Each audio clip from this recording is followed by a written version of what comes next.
Dear friends, you're most welcome to my YouTube channel The Khan English. I hope you're fine and well there.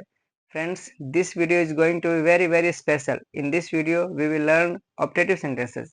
जी हाँ, आज के इस video में हम सीखेंगे ऑप्टेटिव सेंटेंस को और ये वीडियो बेहद ही शानदार होने जा रहा है, बहुत ही खास होने जा रहा है क्योंकि हम इस वीडियो में ईद मुबारक के कुछ खास सेंटेंसेस को सीखेंगे और इसमें हम ये देखेंगे कि ईद की मुबारकबाद इंग्लिश में कैसे दें। तो आपसे रिक्वेस्ट है कि इस वीडियो को ज़्यादा से ज़्यादा शेयर करें ताकि ये वीडियो उन तक जरूर पहुंच सके जो ईद की मुबारकबाद इंग्लिश में देना चाहते हैं।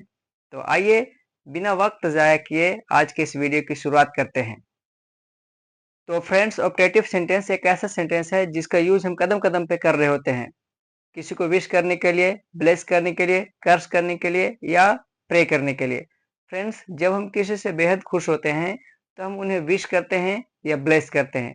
फ्रेंड्स, जब हम किसी से बेहद नाराज होते हैं, गुस्सा हो जाते हैं, तो उस सिचुएशन में हम उन्हें कर्स करते हैं, बद्दुआएं देते हैं और हम किसी के लिए प्रेयर भी करते हैं।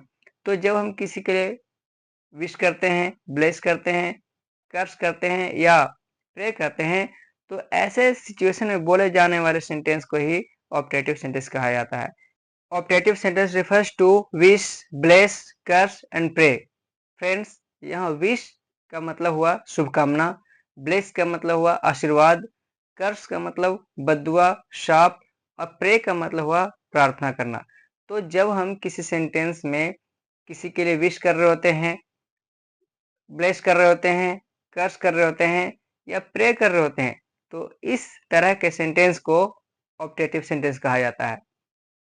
इस वीडियो को बनाने की खास वजह यह है कि हम ऑप्टेटिव सेंटेंस को सीख सकें और साथ साथ अलग अलग ओकेजन पे, डिफरेंट ओकेजन पे दिए जाने वाले बेस्ट विशेष को भी बेहतर ढंग से सीख सकें ताकि हम अपने इंग्लिश को और इम्प्रूव कर सकें और अपने डेली लाइफ में बोले जाने वाले इंग्लिश को शानदार तरीके से, बेहतर तरीके से बोल पाएं।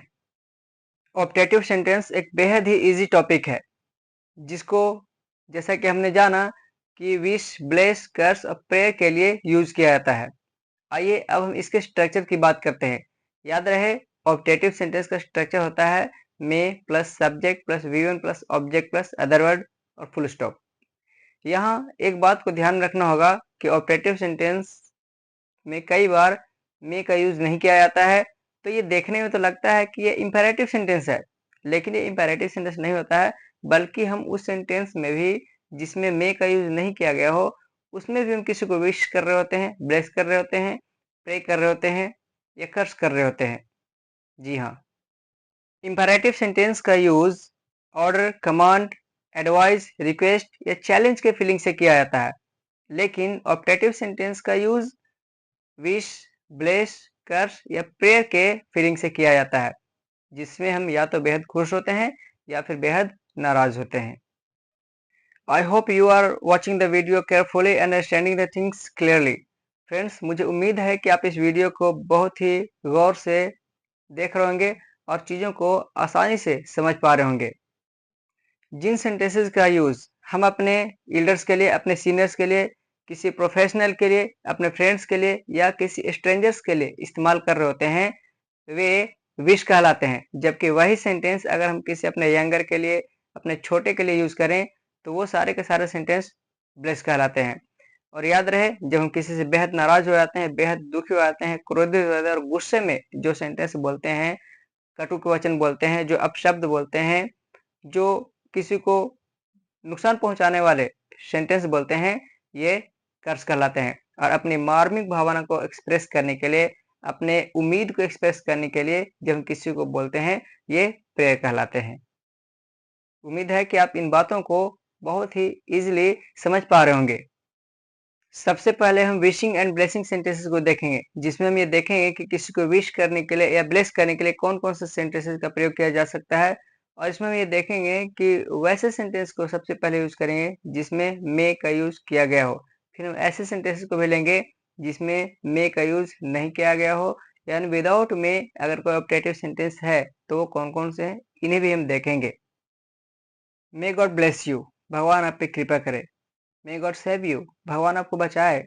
मे गॉड प्रोटेक्ट यू, भगवान आपकी रक्षा करे। May God give you everything, ईश्वर आपको सब कुछ दे। May God keep you happy, भगवान आपको खुश रखे। मे यू लिव लॉन्ग, आप लंबे समय तक जिएं। मे यू गेट सक्सेस, आप कामयाबी हासिल करें। मे यू कीप स्माइलिंग, आप हमेशा मुस्कुराते रहें। May you get everything in your life, आप अपनी ज़िंदगी में हर चीज़ हासिल करें। May you be happy forever, आप हमेशा खुश रहें। जब इस तरह के सेंटेंस हम यूज़ कर रहे होते हैं तो ये विशिंग या ब्लेसिंग सेंटेंसेस हैं, जिसको हम अपने किसी सीनियर को, किसी स्ट्रेंजर को, या किसी प्रोफेशनल को, या किसी फ्रेंड को, या अपने यंगर को हम इस तरह का सेंटेंस बोल रहे होते हैं, जिसमें हम विश या ब्लेस की फीलिंग का एक्सप्रेशन कर रहे होते हैं। अब हम विदाउट मे ऑपरेटिव सेंटेंस की बात करेंगे। हम ऐसे सेंटेंस को लेंगे जिसमें मे का यूज नहीं किया गया हो, उसे ही हम विदाउट मे ऑपरेटिव सेंटेंस कहते हैं। फॉर एग्जाम्पल, गेट सक्सेस, कामयाबी हासिल करो। लिव लॉन्ग, खूब लंबे समय तक जियो। कीप स्माइलिंग, मुस्कुराते रहो। बी हैप्पी, खुश रहो। बी हैप्पी फॉर एवर, सदा प्रसन्न रहो, हमेशा खुश रहो। हैव ए नाइस डे, आपका दिन मंगलमय हो। हैप्पी जर्नी, आपका यात्रा मंगलमय हो। हैप्पी होली, होली की मुबारकबाद। हैप्पी दिवाली, दिवाली मुबारक हो। या ऐसे ही कोई भी फेस्टिवल को विश करने के लिए हम लोग हैप्पी का यूज करके और उस फेस्टिवल का नाम ले लेते हैं। आइए ऐसे ही कुछ और सेंटेंस लेते हैं जिसमें मे का यूज नहीं किया गया। जैसे बोलेंगे सक्सेस किस योर फीट, यानी कामयाबी आपकी कदम चूमे। Get succeed day and night, दिन रात तरक्की करो। तो इस तरह के सेंटेंस की जब हम बात कर रहे होते हैं तो ये भी एक ऑपरेटिव सेंटेंस है जिसमें मे का यूज नहीं किया गया हो, और इसे भी बोलना बेहद इजी और कंफर्टेबल लगता है। हैव ए नाइस ड्रीम, आपका सपना सुहाना हो। हैव ए वंडरफुल डे, आपका दिन शानदार हो। हैव ए नाइस जर्नी, आपकी यात्रा मंगलमय हो। हैव ए नाइस डे, आपका दिन अच्छा हो। हैव ए गुड डे, आपका दिन अच्छा हो। हैव ए नाइस एक्सपीरियंस, आपका एक्सपीरियंस अच्छा हो, आपका फीलिंग अच्छा हो। हैव अ गुड हेल्थ, आपकी सेहत अच्छी हो। इस तरह के सेंटेंस जब हम यूज करते हैं तो ये भी ऑप्टेटिव सेंटेंस कहलाते हैं। Wishing you a happy, wishing you a very happy, wishing you a very very happy के बाद अगर हम किसी फेस्टिवल का नाम लेते हैं तो इस तरह से विश करना बहुत ही शानदार और बहुत ही खूबसूरत लगता है। आइए अब हम कुछ ऐसे सेंटेंस लेते हैं जिसमें wishing you a happy, wishing you a very happy, या wishing you a very very happy का इस्तेमाल करके और उसके बाद किसी फेस्टिवल का नाम लेते हैं। तो देखिए, wishing you a happy Diwali, wishing you a very happy Diwali, wishing you a very very happy Diwali, या wishing you a happy Eid, wishing you a very happy Eid, या wishing you a very very happy Eid. इसी तरह से हम कोई भी फेस्टिवल यहाँ पे यूज कर सकते हैं और हमारा सेंटेंस बहुत ही खूबसूरत और शानदार और बहुत ही मोहक सा लगने लग जाएगा। अब हम बात करने जा रहे हैं कर्सिंग सेंटेंसेस की, जिसमें हम किसी के प्रति अपना क्रोध, एंगर, गुस्सा, नफरत जाहिर कर रहे होते हैं, जिसमें हम किसी की बुराई चाहते हैं, हम उसके बुरे होने का चाहते हैं, तो ऐसे सेंटेंसेस को कर्सिंग सेंटेंस कहा जाता है। देखिए, अगर कोई किसी से कहे may you go to hell, का मतलब हुआ कि तुम जहन्नुम में जाओ, तुम भाड़ में जाओ, तुम नर्क में जाओ। अगर कोई किसी से कहे कि मे यू गेट नथिंग, तुम्हें कुछ भी ना मिले, तुम्हें कुछ भी हासिल ना हो, तुम कुछ भी ना पाओ, इसे भी हम लोग कर्सिंग सेंटेंस कहेंगे। अगर हम किसी से कहें कि may you fail in the examination, मतलब यह हो कि तुम परीक्षा में फेल हो जाओ। May you fail in your plan, तुम अपनी योजना में फेल हो जाओ। तो इस तरह के सेंटेंस जब हम बोलते हैं किसी से तो ये हमारे कर्सिंग सेंटेंस है, जिसमें हम किसी के लिए अपना बुरा भावना जाहिर कर रहे हैं। अब मैं ऐसे सेंटेंसेस का यूज करने जा रहा हूँ जिसमें हम प्रेयर की फीलिंग को देखेंगे। जैसे कोई कहे मे गॉड सेव मी, हे भगवान मुझे बचाओ। मे गॉड हेल्प मी, भगवान मेरी सहायता करना। May God give me everything, भगवान मुझे सब कुछ दे देना। May God give me a good health, हे भगवान मुझे एक अच्छा सेहत देना, एक अच्छा स्वास्थ्य देना। May God keep me healthy, हे भगवान मुझे हमेशा ही स्वस्थ रखना। तो ऐसे सेंटेंसेस को भी हम ऑप्टेटिव सेंटेंस कहेंगे, जिसमें हम अपनी अच्छाई के लिए भगवान से प्रेयर कर रहे हैं। मुझे उम्मीद है कि आप ऑप्टेटिव सेंटेंस को बेहतर ढंग से समझ पा रहे हैं। आइए अब मैं आपको लेके चलता हूँ उन सेंटेंसेस की ओर जिसमें मैंने शुरू में ही बताया था कि ईद के बेहतर विश के लिए कौन-कौन से सेंटेंसेस को प्रयोग किया जा सकता है। चलिए, तो हम लोगों ने देखा कि ऑप्टेटिव सेंटेंस की शुरुआत में से हो सकता है, विदाउट में हो सकता है, हैव से हो सकता है, ब्लेसिंग से हो सकता है, विशिंग से हो सकता है या फिर सीधा-सीधा हैप्पी से हो सकता है।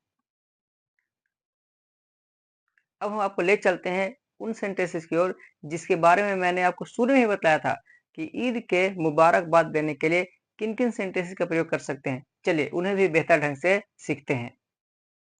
ऑप्टेटिव सेंटेंस को बनाने के हर तरीके को सीखने के बाद अब मैं आपको ले चलता हूँ उन सेंटेंसेस की ओर जिसे हम ईद के मौके पे किसी को विश करने के लिए यूज करेंगे। तो आइए देखते हैं कि ईद के मौके पे विशिंग वाले सेंटेंसेस कौन-कौन से हैं। चलिए, तो हम सबसे पहले कह सकते हैं ईद मुबारक, यानी ईद की मुबारकबाद, आपको ईद मुबारक हो। ये कह सकते हैं हैप्पी ईद, ईद की खुशी मुबारक हो। ये भी कह सकते हैं wishing you a very happy Eid, आपकी खुशियों से भरी ईद मुबारक हो। ये भी कहा जा सकता है wishing a very very happy Eid to you and your family, यानी आपको और आपकी पूरी फैमिली को बेशुमार खुशियों से भरी ईद की मुबारकबाद। इस तरह से हम ईद के दिन अपने फ्रेंड्स को, अपने रिलेटिव्स को या अपने बुजुर्गों को, किन्हीं को हम इंग्लिश में ईद की विशिंग कर सकते हैं। ये भी कह सकते हैं ईद मुबारक to you and your family, आपको और आपकी फैमिली को ईद की मुबारकबाद।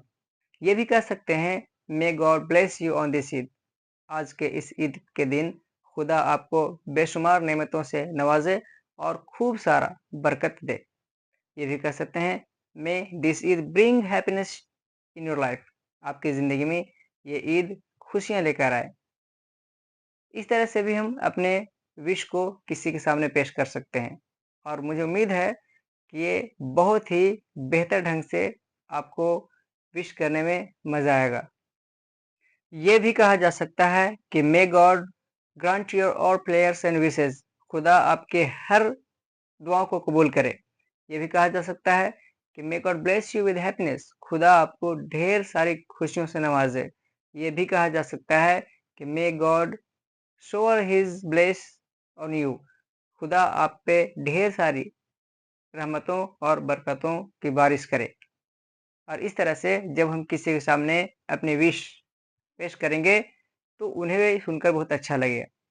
तो मुझे उम्मीद है कि आपको ये सारे विश करने के तरीके पसंद आ रहे होंगे। Friends, in this video it's enough. I'll meet you in the next video with a new topic. Friends, if you like this video, please share, and if you are new on my channel, please subscribe so that I can give you more new videos. Friends, I'll meet you. I will see you in the next video. Thank you. Thank you so much.